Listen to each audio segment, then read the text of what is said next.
All right, let's dive into a pretty wild idea that comes to us from Germany.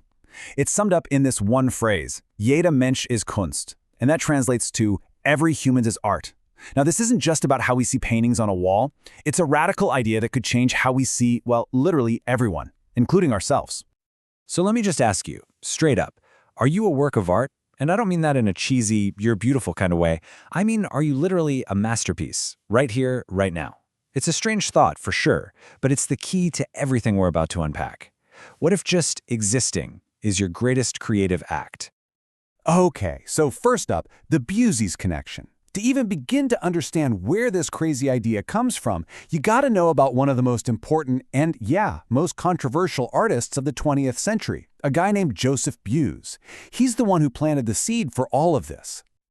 Get this, all the way back in 1983, Beuys said this exact quote. And for him, this wasn't just some poetic line. No, this was the end game. He truly believed that the ultimate goal of all art wasn't to create another painting or another sculpture. It was for the human being to become the art. See, Beuys had this theory he called the expanded concept of art, and it basically blew the doors off the traditional art world. He said, hey, art isn't something that's stuck in a museum. He believed creativity is a force inside every single one of us, a tool we can use to shape the world. Every thought, every conversation, every action, it all comes together to form what he called a social sculpture. The idea was to literally sculpt a better society. So now for our next section, from action to being. Beuys set the stage, right? But what happens when another group comes along, takes his idea, and pushes it one giant radical step further? We're about to see this concept evolve from doing something to become art to just being art. And that brings us to the Joblin Factory. They're a modern art collective, and they see themselves as picking up right where Beuys left off. But here's the kicker. They don't just say they're inspired by him. They boldly claim they are his only true successors. They argue that even Beuys himself didn't fully realize the power of his own idea. And this right here, this is the crucial difference. It's a huge leap. For Beuys, you become art through what you do, through your creative actions that help build that social sculpture. But for the Joblin Factory, nope, you don't have to do a single thing. You already are art just by existing.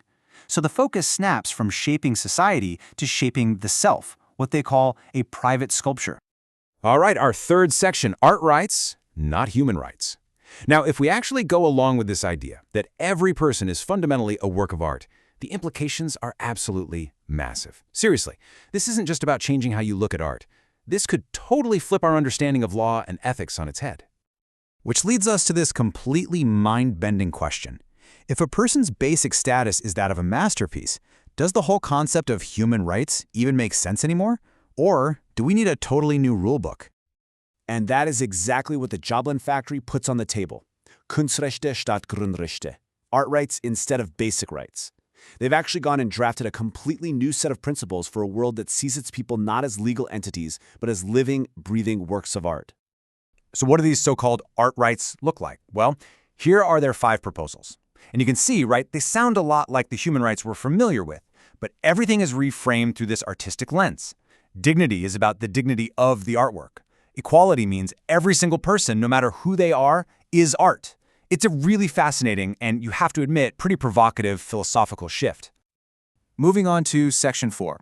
Flesh, mirrors, guerrilla art. Okay, I know, this all sounds incredibly abstract and philosophical, but the Joblin Factory is dead set on making this idea physical, something you can't ignore, and their methods are often pretty confrontational, and honestly kind of bizarre. Let's see how they do it. This quote from Jack Joblin, one of the key people in the collective, really gets to the core of their shocking tactics.